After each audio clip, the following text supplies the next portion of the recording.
Suri's Arya and Raju. Now. பின்னாடி வந்தா பாருங்க. நண்பர்கள் அனைவருக்கும் வணக்கம். ஆக்சுவலா டே 1 எபிசோட பொறுத்த வரைக்கும் ரெண்டே பேருக்கு தான் செலெக்ஷன் ப்ராசஸ் நடந்தது. ஒருத்தர் செலக்டட், ஒருத்தர் ரிஜெக்டட். ஆனா இந்த நாளை பொறுத்த வரைக்கும், அதாவது டே 2 பொறுத்த வரைக்கும் 10 பேர்கிட்ட செலெக்ஷன் ப்ராசஸ் நடந்திருக்கு.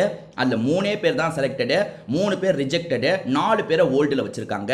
ஸோ இன்னைக்கு எபிசோட் ரொம்பவே இன்ட்ரெஸ்டிங்கா இருந்தது. முதல்ல மாயா வந்து 3 ஜட்ஜஸ்க்கும் இன்ட்ரோ கொடுக்குறாங்க.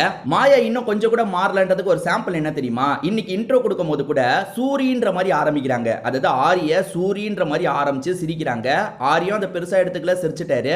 இதை தாண்டி மாயா என்ன சொல்றாங்கன்னா, இன்னைக்கு 10 பேரை செலக்ட் பண்ண போறீங்க, ரெடியா இருக்கீங்களான்னு கேட்கும்போது ஆரி என்ன சொல்றாருன்னா, ஒன்னும் பிரச்சனை இல்லை, எங்க கிட்ட ராஜு பாய் இருக்காரு, இவரை ஃபர்ஸ்ட் 50 பேர் 100 பேரை கூட நாங்க செலக்ட் பண்ணுவோம் அப்படின்ற மாதிரிலாம் சொல்லிட்டாரு. சரி அப்ப ஃபர்ஸ்ட் ஆள நான் கூப்பிடுவான்னு கேட்கும்போது சரி கூப்பிடுங்க அப்படின்ற மாதிரி 3 ஜட்ஜஸும் சொல்றாங்க. ஃபர்ஸ்ட் கண்டஸ்டண்டா, அதாவது இன்னைக்கு டே 2ஓட ஃபர்ஸ்ட் ஆளா யார் வராங்கன்னு பார்த்தீங்கன்னா ஷோபா இந்திரகுமார் அப்படின்றவங்க வராங்க. இவங்க வரதே எப்படி இருக்குன்னா, தலைகீழ வருவாங்க பார்த்தீங்களா, இந்த கிரட்ஜ் படத்துல பேய் வரும் பார்த்தீங்களா, அந்த மாதிரி தான் வந்துட்டு இருக்காங்க. இதை நீங்க ப்ரோமோலியே பார்த்துருக்கலாம்னு நினைக்கிறேன். அவங்க வந்தோடனே மாயா என்ன கேட்குறாங்கன்னா, கிரட்ஜ் படத்துல தாங்க பேய் இப்படி வரும், அதை பார்த்து இப்படி வரீங்களான்னு கேட்கும்போது இல்லை அந்த பேயே நான் தான் அப்படின்ற மாதிரிலாம் சொல்றாங்க.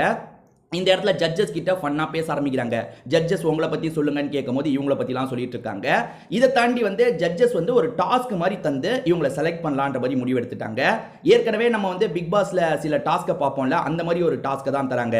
அது என்னன்னா, நான் ஒரு ஃபோட்டோவை காமிச்சா நீங்க கதையை சிரிச்சுக்கிட்டே சொல்லணும். அதே மாதிரி ஆரி ஒரு ஃபோட்டோவை காமிச்சா நீங்க அந்த கதையை வந்து கொஞ்சம் சோகமா சொல்லணும், ஷாக்கிங்கா சொல்லணும் அப்படின்ற மாதிரி சொல்றாங்க. இது நிறைய வாட்டி பண்ண டாஸ்க் தான், இருந்தாலும் இவங்களுக்கு தரலாம், இது மூலியமா செலெக்ஷன் ப்ராசஸை பத்தி யோசிக்கலான்றதுக்காக தந்திருக்காங்க. ஆனா இந்த பொண்ணு, இந்த ஷோபா இந்திரகுமார்ன்ற பொண்ணு அதை நல்லா பண்ணாங்களான்னு கேட்டீங்கன்னா எனக்கு தெரிஞ்சு ப்ராப்பரா பண்ணலங்க. ஏன்னா சூப்பரா பண்றவங்களா இருக்காங்க. அதை எதுனா ஒரு கதை, அவங்களோட லைஃப்ல நடந்த ஒரு கதையை சொல்லுவாங்க. அப்படி சொல்லும் போது வந்து முதல்ல சிரிச்சுக்கிட்டே சொல்லுவாங்க, அதுக்கப்புறம் திட்டுற மாதிரி சொல்லுவாங்க. அதெல்லாம் நிறைய நீங்க பார்த்துருப்பீங்க. அது நிறைய பேர் சூப்பரா பண்ணியும் நான் பார்த்துருக்கேன். ஆனா இந்த பொண்ணு ரொம்ப ரொம்ப சுமாரா தான் பண்ணாங்க. ஆனா என்னன்னு தெரியல, இந்த ஜட்ஜஸ் இருக்காங்கல்ல, இவங்கள செலக்ட் பண்ணிட்டாங்க. இதை தாண்டி சில நல்லா பண்ணவங்களையும் இவங்க ஆன் ஹோல்டுலலாம் வச்சிருக்காங்க. ஆனா இந்த பொண்ணு பெருசா பண்ணலங்க. ஆனா இந்த பொண்ணை செலக்ட் பண்ணிட்டாங்க. நேத்து வந்து தடீஸ்வரன் ஒருத்தரை செலக்ட் பண்ணாங்கல்ல, அவருக்கான அந்த செலெக்ஷன் ப்ராசஸ் கூட ரொம்ப நார்மலாக முடிஞ்ச மாதிரி தான் எனக்கு தோணுது. டக்குன்னு அவரை செலக்ட் பண்ண மாதிரி தோணுது. ஆனால் இன்னைக்கு சிலர் ஆன் ஹோல்டில் வச்சிருக்காங்க. ஒரு 10 பேருக்கு செலெக்ஷன் ப்ராசஸ் நடந்ததா சொன்னல, அதில் சிலரை வந்து ஆன் ஹோல்டில் வச்சிருக்காங்க. அவங்களாம் உண்மையிலே செலெக்ஷன் ஆகிறதுக்கு தகுதியுடையவங்க தான். என்னன்னு தெரியல, ஆன் ஹோல்டில் வச்சிருக்காங்க. எல்லாரையும் சட்டுன்னு செலக்ட் பண்ண முடியாது. ஆன் ஹோல்டில் வச்சு அப்புறமா செலக்ட் பண்ணிக்கலான்றதுக்காக அந்த முடிவை எடுத்தாங்களா என்னன்னு தெரியல.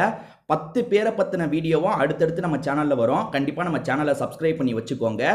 திரும்பி வேற ஒரு வீடியோவில் நம்ம பார்க்கலாம்.